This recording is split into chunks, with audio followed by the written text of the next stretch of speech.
Naomi, issue 5, Brian Michael Bendis and David F. Walker writing, with Jamal Campbell on the art. And this issue certainly revealed a lot about Naomi.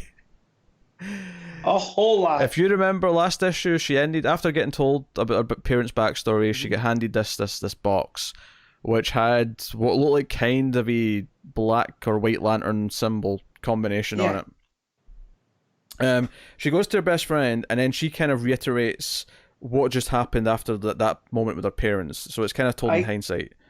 Yeah, I got a little worried when it jumped straight to there. I was like, oh no, what's happened? Yeah. Right? Are we going to go back? And no, I mean, Bendis, feel that was the purpose. Is it trying to knock you off balance a little bit? It was basically just so that someone could react to it all. Someone else, her best friend reacts to everything. So she shows up and she's like, hey, look what I can do. And she like forms a suit around her and she like floats in the air and she's got all this light going around her. And there's like this box kind of like basically just kind of just dissolved into her body, and then like it's unlocked all this powers and stuff. And we get this story. Basically, there's a recording there as well from her mother, her real mother. Which explains, where she came from. It's not a different planet, it's a different Earth. And basically we find out that along with the ozone layer, other mystical layers that we didn't understand broke down around the planet. And they had what they called... Because of what, though? They called it a crisis. The crisis. And because of that, it basically... A bunch of people became metahumans as a result. 29 of them. And basically they were hunted. So some wanted to be evil and rule. It was basically an X-Men situation where some of them wanted to rule the world and some didn't. So it became this kind of war. And ultimately they couldn't conceive. But eventually Naomi's parents did manage to conceive. And the existence of Naomi was a threat to this bad guy. Was it Zamongu or something like that? Zamato. Yeah. There you go. So he wanted to try and kill her. So that's why they tried to rush her off to a different Earth, somewhere that he would never find her. And that's why she's here. And the box unlocks her powers, and she is who she is now. But yeah, she's telling all this. Yeah, I love the confusion of Annabelle, her friend. She's like, so wait, Dee's your dad? Well, no, but my dad, he's an alien, but so is my dad. Wait, which dad? Your real dad or the dad who raised you? Yes. There's this whole thing. And it's kind of what I feel Connor hates about Bendis, but I love. Oh, sure. It's the banter back and forth. I love it. And it really, you're right. That is what I hate.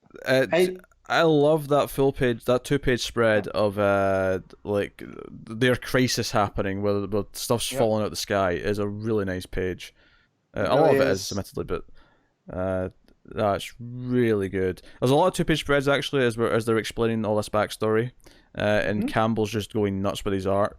Really, really, really good. And she gets these powers, but the big cliffhanger at the end is that by using this box, it's basically revealed where she is in the multiverse, and this bad guy shows up at the end. The final page is like, oh, now I know who you are and where you are, and just in time.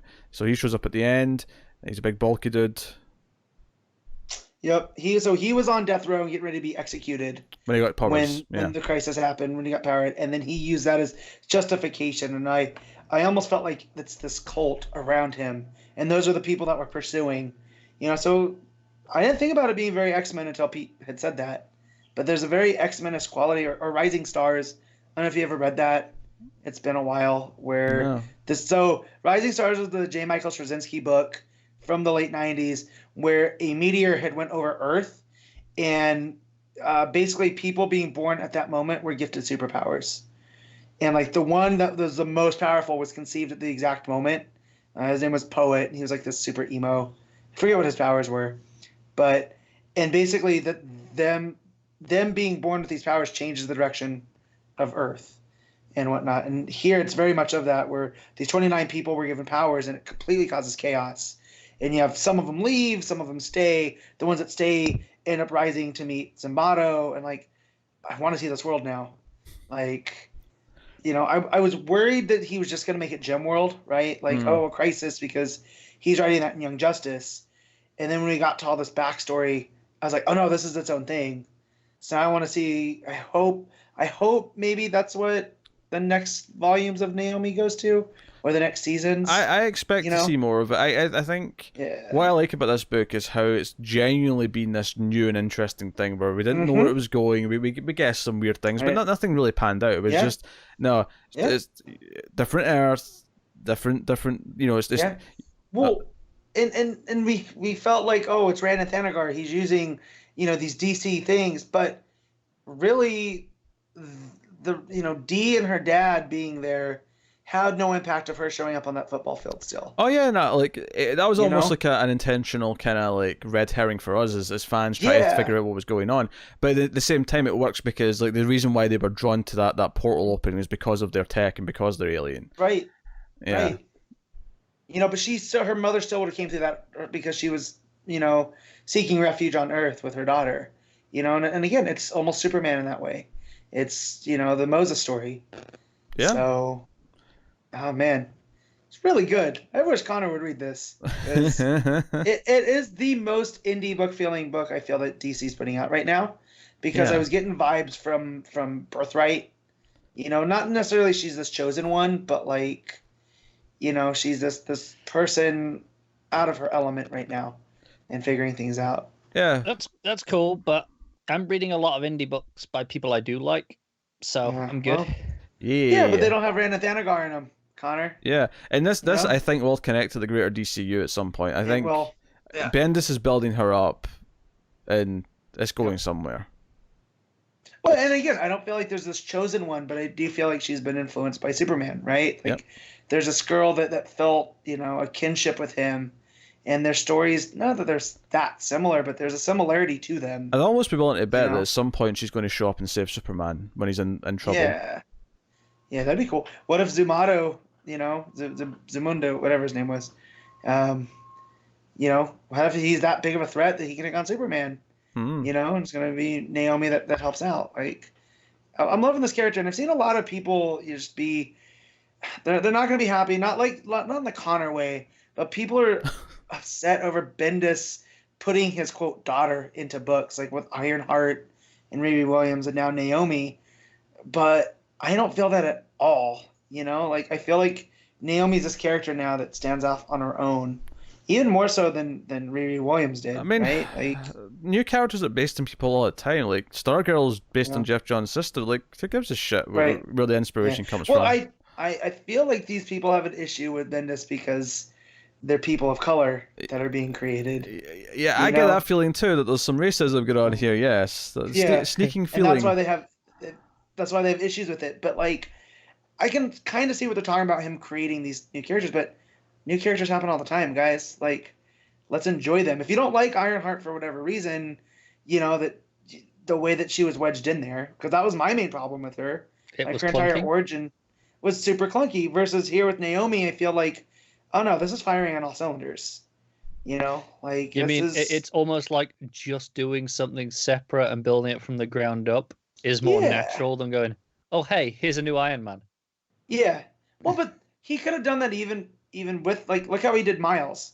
Miles wasn't clunky at all. No, but obviously that was after that universe's Pete was dead, right? Or there was no some crossover or whatever. But that's the point.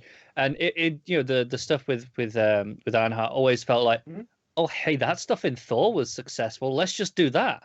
Yeah. It kind of felt like that. So I get you can judge him based off that stuff, but don't wrap him in the same, cloth. No, I just don't like his writing. No, and that's fine. Yeah. That's what I mean. The people that have issues with him aren't the stylistic reasons why you don't like Bendis. They're not liking him because of who he's creating as these new characters. So, and as far as I'm concerned, they can shove it. Don't read it then. It's not that hard. I'm enjoying this. So. No, that was great. No, I mean. Yeah. Has been one of the most exciting books I think for the last few months. Yeah.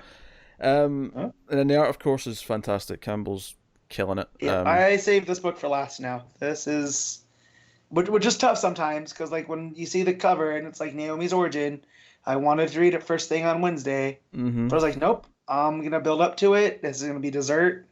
I'm gonna get through Justice League. So. No, I read this first. Yeah. But yeah, it's so good. I'm loving what's going on here. Yeah, no, it's fantastic. It's got this great sense of wonder, and she's really excited to have powers. She's excited to be who she is and maybe have purpose. But now we have this villain as well, so really good. So, what are you giving it? It's a 9. Yep. I don't think Matt's given any of these issues less than a 9. No, I gave the last one a 10. That's right, I remember that. I am going to give this one 8.5.